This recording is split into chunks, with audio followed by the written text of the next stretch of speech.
Hello everybody, welcome to the Wonky Angle, where I talk about electronic music, both new and old. And today, as a Patreon request from D-Man Demand 900, I'm talking about the debut album from Ilkae, Pistachio Island. Happy holidays! So before the year closes out and I get to the year-end list, I wanted to stuff in one last Patreon request. So it's time to talk about some early 2000s IDM. Ilkae is primarily the work of Canadian producer Aaron Munson. He's remained active under the name since 2004, although when this debut album came out in 2001, Ilkae was the duo of Munson along with Polish producer Christian Lubisiewski. Sorry for butchered pronunciations as per usual.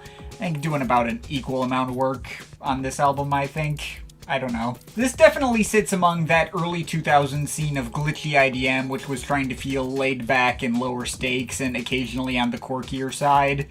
There was a decent-sized market for this specific flavor of IDM at the time, with artists like Plaid, Metamatics, Ochre, Casino vs. Japan, Early Rum Pistol, maybe Caribou and Fortet were starting out in somewhat adjacent territory as well. And Ilkae themselves were releasing on a small electronic label called Merc at the time that hosted a number of similar artists, including Machine Drum in his early Boards of Canada ripoff phase, also Taiko's debut Past His Prologue in their early Boards of Canada ripoff phase, along with releases from Secede and Catel and Pro-Am among a number of others. 2001 was like the perfect time to be releasing an album like this of warmer and more friendly mixes of melodic synths and glitches. So Ilkae definitely got a bit of a cult following off the promise of this album and other later works I haven't heard circulating around various corners of the internet. I've seen a few people hold this particular album up as feeling really forward-thinking to them.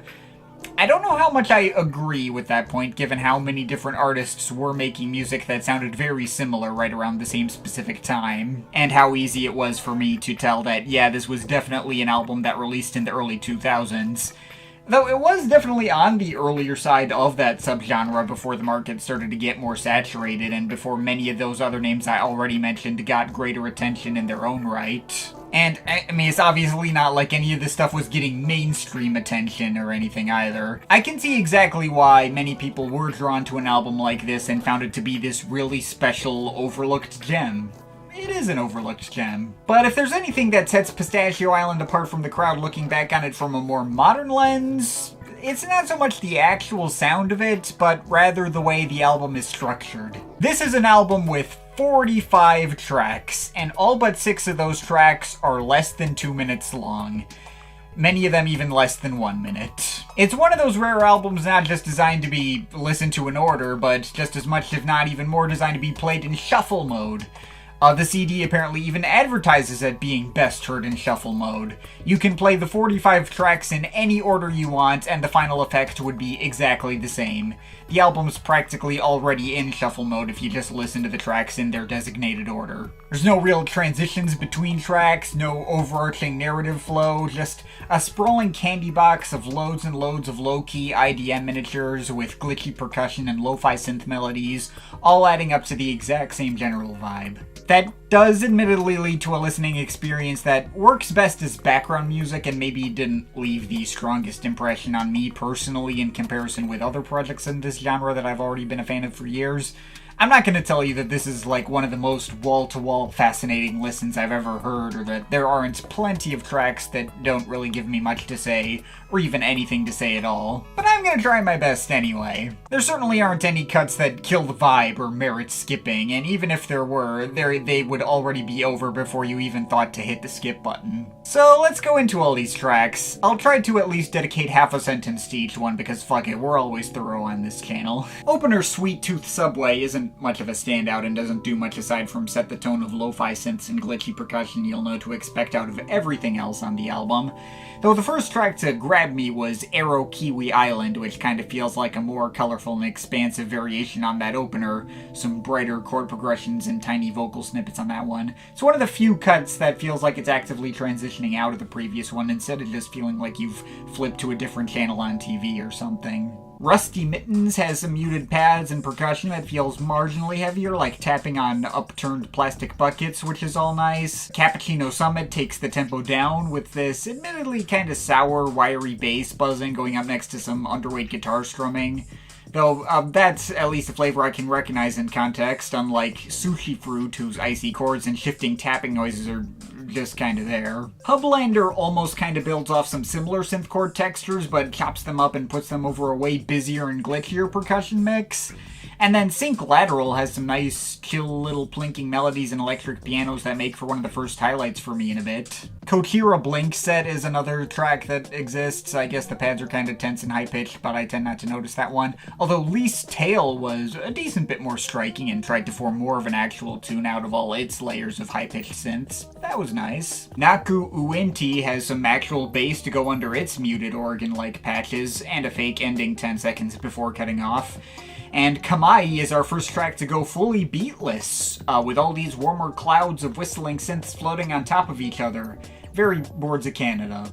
Surprise there. Tev-Lev has the spacier round bass stabs and more robotic feeling beat patterns I found to be pretty dang cool. Then Upside Landslide has a decently playful little lead melody that disappears from my head once it's over. Penguin Offering Peanuts is one of the album's longest tracks, closest to reaching 2 minutes without going over, and it makes use of that more expansive running time with a little more evolution from playful synth organs and skittering percussion into beatless chords and back. Then there's Jump Jet Tiger, which has one of the most calming chord progressions on display here, really hitting that special lo-fi metamatics-y vibe for me that I can always mess with. Pear Veil doesn't have much of a tune, just a few sleepy isolated chords and taps with some bass coming in later.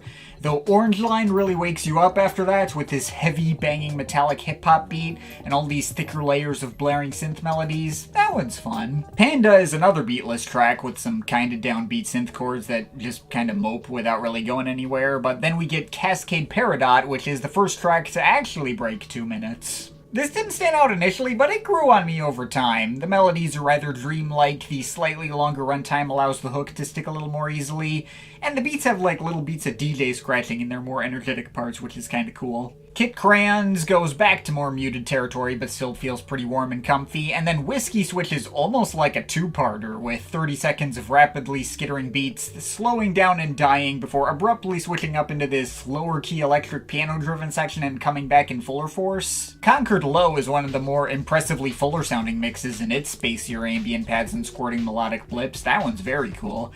And Mauve Calamari is one of the emptier sounding mixes, with simpler tapping and buzzing going over sparse bass chords. Ketupa Roll gets more playful again, with more synth organs and rounder 80s-ish bass, but the almost 2-minute Coconut Kotki introduces some new textures that I hadn't heard yet on the album, with all these wah-wah filtered 70s electric pianos going up against mildly funkier bass lines. That's definitely one of the bigger standouts here. Flore is another beatless track with more bubbly and bass-heavy watches of the synths that don't form a tune.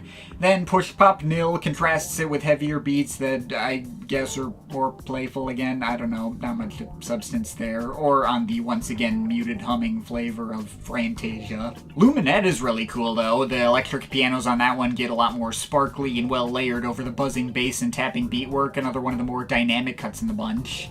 Telewiser has lots of windy air conditioning-like pads and a hip-hop beat, but Elegiac Lifestyle has among the brightest and most upfront lead melodies, despite also being rather melancholy and downbeat, fitting for its title. That one's really nice. Peche is another muted and sparse filler cut, but the 70s electric pianos of Piña Collateral are more striking. Low-pick synths are bubblier and more watery, going up next to its marching kicks and taps, like musically washing the dishes. But then we get easily the album's longest track, Anchor Point, which stretches on for a sizable 3.5 minutes. Whoa, let's not get too crazy here. It's another mostly ambient track, though the mix of hazy pads and buzzing bass textures feel markedly darker and more sinister than nearly anything else on the album, and the tension created by it is surprisingly refreshing next to all these cuter pieces.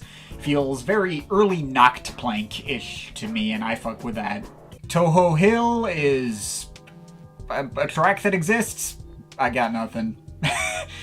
Pineapple Castle almost forms a foot-tapping groove out of oily, bassy synth organs and melodic wails. Fallout Calabash has incomprehensible voice snippets that sound like chopped-up phone calls and growling bass stabs that sound like synthesized farting. Technically another 2-minute track, though I don't often notice that. I do, however, quite like Tiny Blue Elevator and its brighter melodies that have like a tiny bit of an abstract, jazzier flavor, I guess. I guess the oilier synth blends and stutter edits of Mandarin Beach are among the busier and denser mixes in this stretch of the album, and that's cool. But Dot Matrix Firefly almost has like a melancholic chiptune kind of flavor and a surprisingly energetic beat to go alongside it, and get all glitched and scratched up in one part. That one's fun. And at the very end, we get 3 tracks in a row which break 2 minutes. There's the kinda austere, semi-melancholic feel of Nispero Alone that does in fact feel like evoking being alone, although is not a standout. There's the almost 3-minute Cadiz, which starts out like a total tuneless clusterfuck of loads of noisy bleeps and synth buzzes, and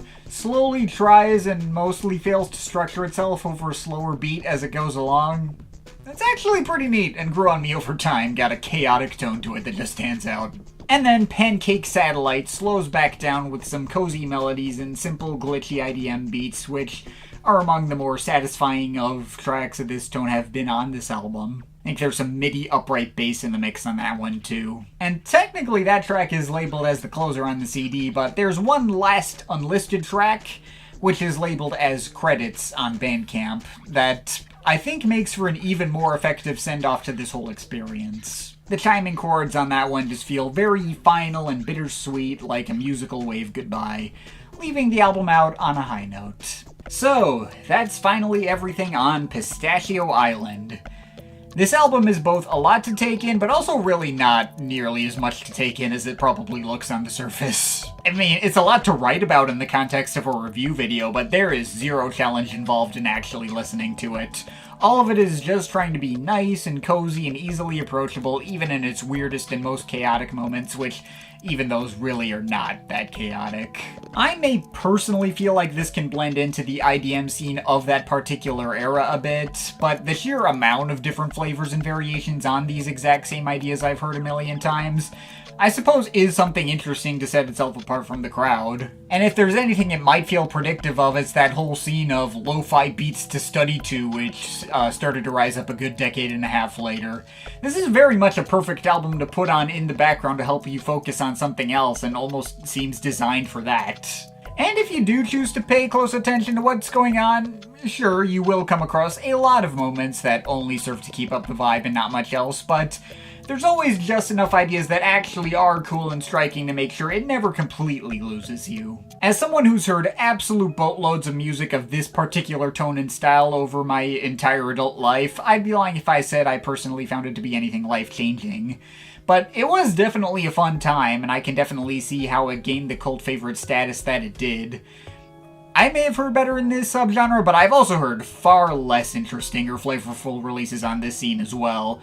Again, the fact that each track is so short and that a new cool idea will always be right around the corner prevents the experience from ever feeling tedious. So yeah, take that all as you will. Pistachio Island is a very good, if not quite properly great album for me. I will give this a very strong 7.5 out of 10.